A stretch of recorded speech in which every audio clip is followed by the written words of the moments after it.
Hello, my name is Leo, and welcome to another reading of the Elder Scrolls. I'm not doing the voice, because whatever. I didn't even finish reading this book last time, so this is part 2 of part 2 of King Edward. Shit. Which I'm recording the day after I've recorded part 1. I've just given up. I'm trying to catch up, at least for the book readings. We are going to arrive in Sentinel tomorrow, though. And by tomorrow, I mean Thursday. Because today's Wednesday. So I should probably get these fucking videos out. Like, the book reading, I guess it's okay to be late, but I was really get the real videos late. I've been holding off because I thought I was able to recover my old files. And it would have just made my life easier to have all the descriptions and stuff.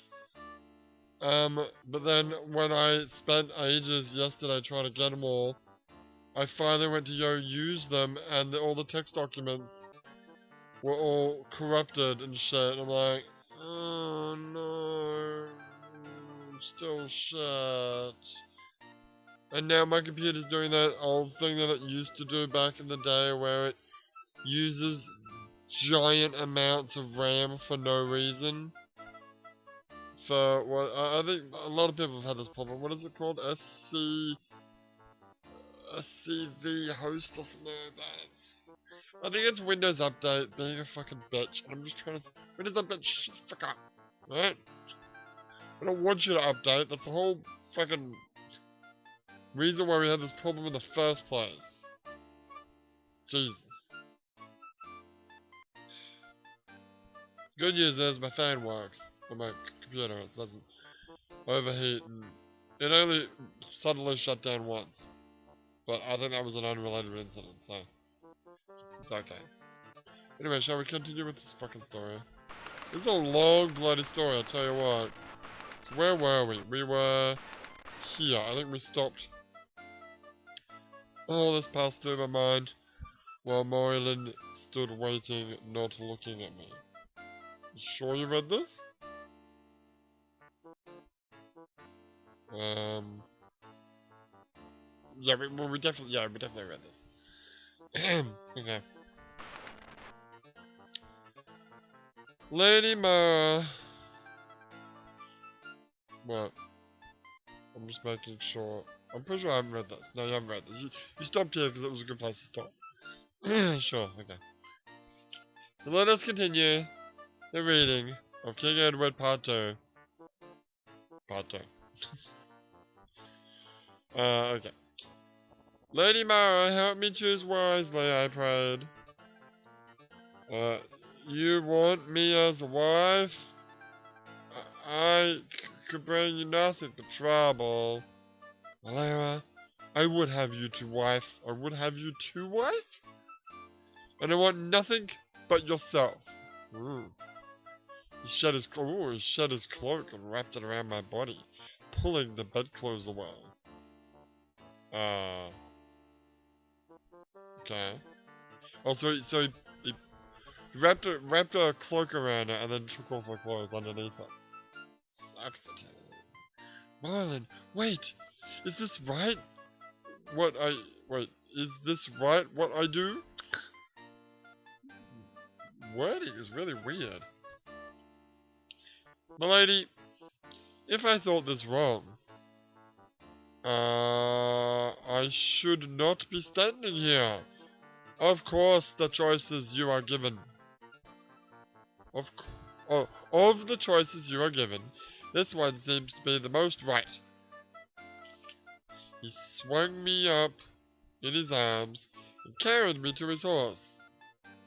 And so I left your father's house, clad only in his cloak, and riding before him, and wild joy mixed with my sorrow. So goddamn fucking word wrapping. Where is it? Where is it? Wild joy mixed with my sorrow, so that I scarce knew how I felt. This is my truth. So, Edward's mother just straight up told this raunchy story about how this dark elf came and took off her clothes, and she left her husband, left his dad to go right off, basically naked. She's naked under that cloak. Well, we're all naked under our clothes, aren't we? Okay, true. But why did he have to take the bedclothes off? Oh, stupid. Anyway. Okay, let's read Edward's reaction. Edward said quietly, "But he has parted my father and me in the end." Oh, yeah, well, that's true. Okay, is this on the next page? It is not. Are you serious? It is only a matter of... Where's that? It is only a matter of... Oh, it's down here. Okay. Word wrap, it's so bad. With great reluctance, and only because the dragon says that you and your father were in truth already parted in heart. It is only a matter of more leagues, which provide a measure of safety for you. Morlin insisted that you should freely consent to come, but he didn't. You are as free to return any time you wish. Morlin would have just taken me. I mean the Archmagister who insisted that I must consent. He's not a patient man by nature. He's not... Wait, what? Sorry, I just read ahead a little bit, and that's weirding me out. Sorry, where was I? He is not a patient man by nature, and he is anxious to do Cuckold no harm. Yeah, I forgot his name was Cuckold. Doubtless he felt the discussion could be carried on as well elsewhere. He called him King of the Small Cock, and laughed. Why? The Daggerfall cockles? Cockerels smaller than Ebonheart birds? Oh, Edward doesn't know what he's talking about. That's funny. It's funny. He's talking about birds. Although your dad's name is basically Cock, but whatever. Anyway, and what does it matter? Anyway, my father was very angry. I think he would have liked to fight, but it's true he hates me. I knew that, but I didn't want to know, so I pretended not to. I don't suppose Morlin would do that. No. Who said no? I guess his manner? Sure. Makes sense. He'd lie, though. He thought about telling me he was my father. I could see it. Alara threw back her head and laughed. Ha ha ha. Her pretty, rippling laugh. He remembered it from long ago, and it sent shivers down his back. Edward, that is. He must have wanted to claim it very badly indeed. If he lets you see it, he's usually quicker than that. And he does not lie under oath, or to hurt those he loves. He doesn't love me. He doesn't even like me. But I do, dear son. Edward thought she was going to say he'd grown. Adults always remarked on his growth, even if he'd just seen them a week ago. Very strange, since he was small for his age. Instead, she said, "You are just as I thought you'd be," with deep maternal satisfaction. Where are we in the thing? What? Oh, there, okay. I'm freaking reading off the phone because there's so much word wrappings. Pointless to look at the thing. Just gotta make sure I like turn the page when I'm supposed to. But I can handle that, sure. Anyway, where were we? And he loves you. But he said He was no one's errand boy, yet you dismissed him as if he were. Illyria's face and neck burned a deep crimson. What? Nay, no, I am reduced to serving man, it seems. Huh? What? I don't know what that means. Where was it? No, it seems Merlin had entered... Oh, that's Merlin. Merlin said that. Alright. Merlin had entered silently, bearing a huge tray piled high with food. Get me a stool, boy. You can play page if I can play server. You must be famished, and I thought it'd be best... I'd best return before my wife gets round to the rest of my faults. Where are we? Where are we? God damn it, where the fuck? Isn't this supposed to be Monday's episode? Yes. Oh my god, it's Wednesday now, I know. Gotta get fucking recording. Go on, get on with it. Seriously. The rest of my faults, god damn it, because there's word wrapping, so I gotta find another stupid phone. Could take her most of the day listing them. He'd shed the mail and bathed and dressed in fresh black jerkin and hose, with a silvery sash tied around his narrow waist. But the black sword still swung by his side. Myra, help us! You've enough food for a small army, and I've broken my fast. Alara's small hand reached for the elf's arm, slid down it caressingly, then clasped his hand and squeezed it, lifting it to her still hot cheek, brushing it with her lips. Oh, jeez, so sensual. Edward looked away quickly. That's a good idea, discomfited by the sight of his dusky skin against her fairness. This is for me, and a bit for the boy. But pray join us. He says yes, keep going.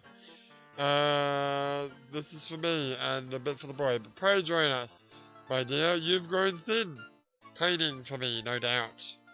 He wrapped a lock of her dark curly hair around a finger and tugged at it, grinning.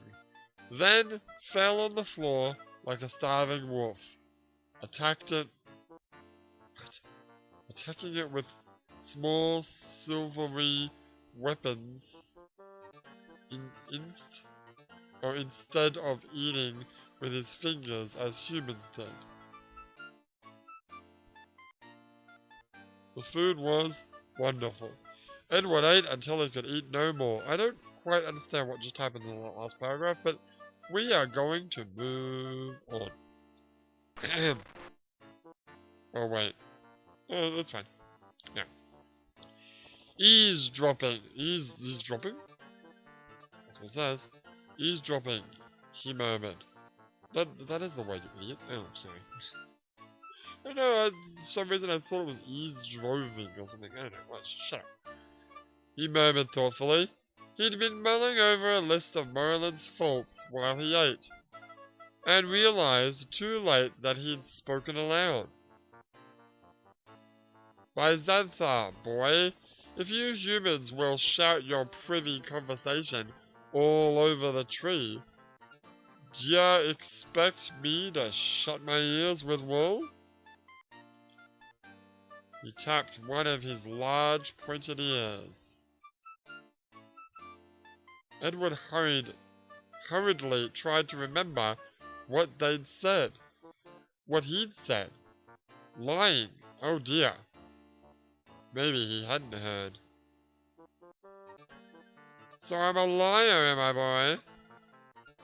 Virgil, help him. Edward felt he was drowning. Could the elf read minds? He hoped that he wasn't the insult his father had used. I meant, I thought that you were thinking about it. You did hesitate. Edward gulped. He was making matters worse. Possibly, I was trying to remember. The sardonic tone was back. You don't even like me, Edward burst out. That doesn't seem to have stopped your true father from claiming you. Marlin, don't! Adaria interrupted, but the elf held up his hand to quiet her. I'm not so sure, Edward flashed. Why do you say that? I don't know. Rowan says things, and I'm not at all like him. Edward remarks, everyone remarks on it, and then stops talking. What things? Speak, boy. About how fond mother was of her brother when they were young.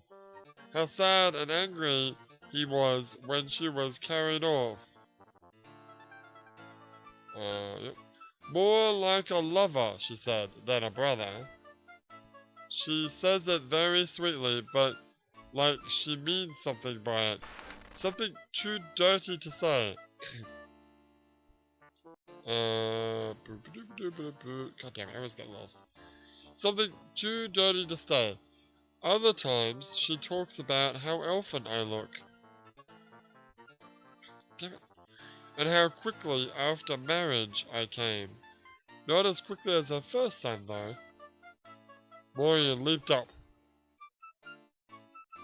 By the Avenger, I will go back and wring the vixen's neck. The human... He bit off the insult, but his red eyes flamed rage, his muscles swelled, and his hair stood on end.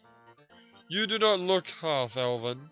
I never met your mother until 4 years after your conception. Rowan, it seems, cannot decide which lie she wishes to use, but incest? May Kel strike her down if I may not. The tall elf paced furiously around the room. Lithe as a Khajiit. Lithe? Hand fondle. Oh, goddammit. Hand fondling. Goddamn, where is it? Hand fondling his sword hilt. The platform swayed and dipped. I'm having a really hard time reading it, not just because of all the word wrapping. Well, no, because of the word wrapping and shit. I can't do my cool voices. Oh, they're so cool, your voices. Oh, yes, they're so cool. Shut up. If I'm reading it straight from the computer, it's fine. Because I have to keep looking at the phone, I'm reading it more scientifically than I am, like, whatever. Stop making excuses. Alright, just keep going. There's still so much more of this book to go. Are you serious? Yeah, we're done. We're like, I don't know, 80% through the entirety of the thing. Which means we're like 70% between, like, through today's, probably. Anyway. She's ambitious for her sons at Edward's expense. The question is, how many will believe her? Not enough if she was planning to have him killed instead. Alaria's smooth brow wrinkled a bit. I never disliked her, you know. Nor she me. She wanted my place and I was glad enough to let her have it, save for Edward. You want me to be king, so I'll let you have the Ebon Mines? Edward had just worked out the puzzle. Oh, devil, take the Ebon, which he probably will. I have a better chance of getting cooperation from Rowan's boys once your father's dead. They'd have reason for gratitude, and the bargain's a good one. Although the chances they keep a good civil tongue long enough to sign a contract seem poor, given their parentage. Then why? You don't even like me. Mara, help me. Liking a person is a human concept. One day they like you, the next day they don't. On Turnus, they're back to liking you again. My own wife does this to me, but claims to love me even when she doesn't like me. Except, of course, on the days when she doesn't do either, and talks about joining the Order of Rihanna? I don't think that's how you say the name, but sure, the Order of Rihanna. Fortunately, that only happens once a year or so. I go hunting until she comes to her senses. Once a year? Should it be? Don't you mean once a month? Ah! Parent joke. You exaggerate. That only happened once, and, well, you know it. I remember enjoying the recovery period. Maybe it should happen more often. Ah! They grinned at each other. But why do you want me to be king? Edward persisted. I told you. It's Akatosh's notion. And the Archmagis's. I just came along for the road. Ask them. I shall ask the Archmagister when I see him. An excellent plan. You'll spend a few weeks at the tower before heading north with us. Only that? Does the prospect of spending the winter with your mother and me displease you so much? No, no, sir, but I agreed to go with Iriak, not you. The words hung unsaid between them. You will in time, a few weeks. Are we almost there? Shut up, we're not, no, we're not, okay? 9. Now I've lost space. Good job. Sorry. Idiot. Where are we? Oh god, where are we? I shall see. Yeah. You will in time, a few weeks there now will fit you to begin your training in magic. I can teach you spells, but you need hardening. Your body must catch up with your mind. It is the Archmagister's will. Fighting magic? I want to learn other things. How to call beasts, how to heal and float. You can't learn that. Wait, no, sorry, you'll learn that. I doubt not. And do you think a fighter can't heal? It's the first spell you learn. But a king must know how to fight. I'm not good at it. Dragon's teeth, boy, exactly what you must learn. If I cannot, you've courage and a clear head and the potential to learn magic. That's more than most people ever have. I can teach you the rest. Edward's head whirled with the unaccustomed praise. I do? I have? You can? Do you think any of your father's full court would stand naked before a dragon, a unicorn, the Archmagister, and the champion of Tamriel? Wait, is that me? And demand justice of them? Justice? Faced with such, they might have managed to beg for mercy. If they could speak at all, which is doubtful. Wait, hold that thought. Can we just go back for a second? A dragon, a unicorn, the Archmagister, and the champion of Tamriel. Oh, he's talking about himself. I thought he was talking about the eternal champion. I.e.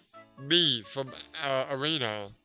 No, he's talking about the champion as the greatest swordsman of all of Tamriel, which is Morland. Right. Whew, okay. Anyway, moving on. I did that? I did, didn't I? Edward was astonished. He wanted to add that he hadn't known,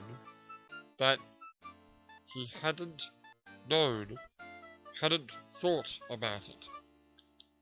Okay, it's weird wording. Fucking weird wording in this book. Ah, you did. And it's a deed that shall be sung from here to Morrowind. I'll compose the ballad myself as soon as I have a nap. I don't sleep as sound as some on dragons' backs. You enchanted me and shagged asleep. And the rest of the castle, with the help of my friends. Oh, can you levitate? Will you show me? Not so fast. I keep a holding spell on us all night to keep us on the dragon's feet. Until I rested, I couldn't light a candle with the aid of a match. Oh, well, I'd still rather be like the Archmagister than a fighter. Ha! It'll be the news the Archmagister. It'll be news to the Archmagister that he couldn't fight. What? It'd be news to the Archmagister that he couldn't fight. Oh wait, like he thinks he's a good fighter. Sure, makes sense. I hope he'll find time to show you how to wield a staff. No better weapon for early training and no better trainer. Now, of the 4 you saw before you, which would you say could best the others? Edward thought carefully for several minutes. So my judgment is poor indeed, but if you would still have my answer, it would seem that the one who claims the title Champion of Tamriel must be the best. Yet must not the Archmagister be your master in magic? And goddammit. And trained to arms as... Oh, where was it? And trained to arms as well, it seems. So, which should prevail? Could any mortal stand against the dragon's fire and claws and teeth? Yeah, okay. And I know naught of the unicorn, save that it is fleet, and has a very sharp horn, and hooves as well. So I would guess the unicorn. It had the mildest manner. But since you asked the question, it seems the unlikely answer may be correct. Well answered, youngling. Unicorn would win easily in any single close combat. No mortal or even dragon can move quickly enough to land a blow, and it cannot be burned or touched by any magic or elemental power. Its hooves are deadly, and a single touch of its horn will kill any enemy. I didn't know that. Although the horn itself will burn away. Oh. The most powerful... Damn it. The most powerful can regenerate it within moments, however. Oh, that's cool. That's cool. I didn't know that about unicorns. Unicorns are fucking awesome. I thought they were just cool horses that can't be captured. And of the 4, the champion of Tamriel would probably be the loser against any of the others. Wow. Although the title is no idle boast, Morrigan is not accustomed to being so outclassed. My manners may have suffered in consequence. My Lord King, I am most deeply in your debt. Who the fuck are we? Who's the hell's talking? Oh, we're at the end. Oh, thank God. My Lord King, I am most deeply in your debt. You have done me great honor and service. If ever I can repay you, I will. Forgive my brash words and ill manners. I have dwelt among the rude and boorish. And it seems I have no father, unless I may call you so. Okay, so this is Edward talking. The elf had his hands out to the boy, who placed his own in them. Edward's feeling of distaste was quite gone, as if by magic. As if by magic. Where... Oh, there it is. Okay. The thought drifted through his mind, and then he released his hands and clasped Morrigan about the waist. The elf's hands stroked the dark hair and clasped the thin shoulders. I thank you, my wife. After only 5 years of marriage, you have presented me with a fine son, 9 years of age. Remarkable, in fact, magical. Oh, what a nice story. Can't wait to find out what happens in part 3. Hopefully it's not as fucking long as part 2 was. But for now, my name is Leo, and I will see you next time.